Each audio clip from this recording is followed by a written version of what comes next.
Başı. Eyvallah. Ne yapayım? Hanım başı. Eyvallah. İşte söylediği şeyler gençlere bakınca su geçiyor ve kanalizasyon pis su da bu suyun içine karışıyor.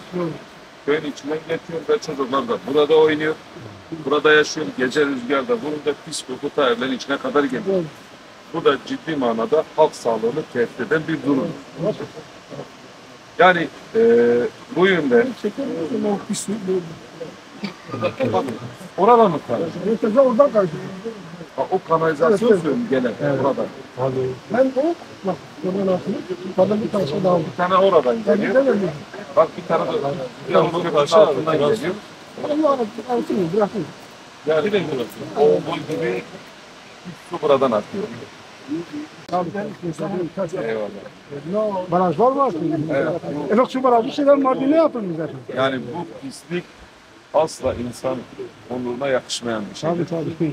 Buna yönelik yetkililerin bir an önce tedbir alması gerekiyor. Yani bu pisliğin buradan atması ve bu köyün içinden bu şekilde geçmesi kabul edilecek. Var ya, borular biraz döşese de hata ile. Zaten güvenlik önlemi yok. Bir de yani bu pisliğin buradan gitmesi hep halk sağlığı diyorlar, sağlık ertelenemez diyorlar, çocukların sağlığı diyorlar. Çocuklar burada oynuyor ve pisliğin Başkanım daha içine düşme tehlikesi. daha ileriden daha kötü Hasta şeyler ha. olma Bak tehlikesi. ileriden orada çıkış yeri var ha. Bana göre bu büyük bir hakaret. Gerçekten halka büyük bir hakaret. Yani biz kabul ediyoruz.